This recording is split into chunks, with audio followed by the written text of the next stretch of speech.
Po është logjike që një ekip të vjet në funksion të një futbollisti qoftë ky edhe fenomenal apo talenti pa diskutueshëm për të arritur suksesin, apo jeni më shumë të formula që duhet të jenë kompakt dhe të funksionojnë si një ndryshim që kanë këto të dy, pra po të shikojmë kemi parë gjithmonë edhe ndeshjet që kanë luajtur vetëm ekipet kombëtare, po edhe ekipet për shembull Messi te Barcelona, Ronaldo te Real Madridi. Por shikojmë Ronaldo është gjithmonë nga ai fokusohet tek lojtari që do të bëjë gjithmonë gol, do të dalë domethënë që të ketë gol, bëj gol. Kurse Messi, po shikosh domethënë Messi edhe tani po shikosh domethënë një pastri pasi, domethënë që për të pra nuk është individualist, por thjesht punon për ekipin. Kjo është ndryshimi ndoshta që Argentina është më lart akoma. Profesor, përpara se të lidhem me një ish futbollist online. Jo, pyetja ishte në vend që ai është ekipi në funksion të futbollistit? Unë do të thoja po, është në funksion të futbollistit, për vetë faktin se performanca e këtyre futbollistëve, siç ka qenë Lewandowski, që gjithë Polonia dilnin me sulmin gradual, dilnin në zonat boshë ose në krahun e majtës, në krahun e djathtë dhe krosonin që Lewandowski bëte gol. Të njëjtën gjë kanë bërë edhe ekipet e tjera, siç është ekipi norvegjez, që shfrytëzojnë lojtarin.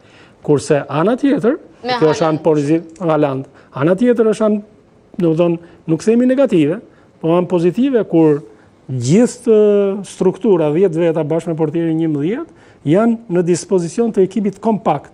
Dhe aty ku shënohet goli është lojtari më i vlefshëm ose lojtari më i afërt para portës, që nuk ka, për shembull kthe ndodh ke Spanja, që po të shikosh nuk ka një numër 9 të pavarësisht se sot edhe gjithë ndeshjet ka luajtur Oyarzabal, që është një nga lojtarët më të mirë edhe golshënues, por nuk kanë një qendërsulmues të mirëfillt.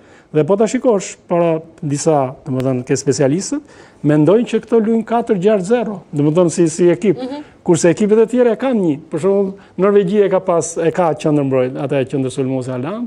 Ai po thuash këtë Portugalia ka qendërsulmuesin, po edhe Holanda ka, edhe këto Anglia ka Harry Kane, pavarësisht se këto ndeshjet e fundit u kthyen në mbrojtje, kështu që kanë një qendërsulmues që mbështesin lojën. Por kur je kështu, të dyja janë nuk ka një recetë të mirëfillt. Fajin e ka Portugalia si skuadër, domethënë. Aurora do të lidhet online me futbollistë. Të dyja janë kemi kondoshta sepse ne kemi diskutuar tani për një talent tjetër që luan sot me Spanjën, që është Yamal, domethënë që vetëm Messi dhe Ronaldo, domethënë që është po dhe është një risk, menduan në fakt nga trajneri në rast se duhet ta fusë, ta aktivizonte apo jo. Po më lejoni të lutem Blerim Rustemi, një futbollist e kam online, po na pret. Blerim, mi mbrëma mirë se erdhe në terminal. E ke ndjekur futbollin edhe këtë, le të themi, këtë përballje të madhe që ka qenë botrori 2026? Me thonë të drejtën, po e kam ndjek, kanë qenë disa ndeshje të cilat edhe nuk kam mujtë me pa domethënë të gjitha, për shkak të kohës së vonë që ishi këtu në Europë, por në përgjithësi po e kam ndjekur.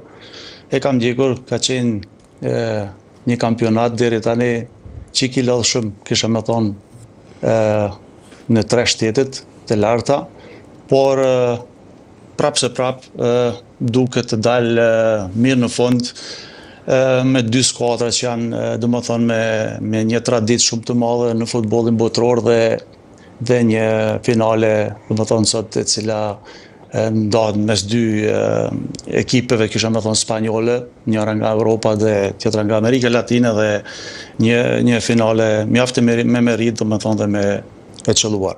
Ishte një finale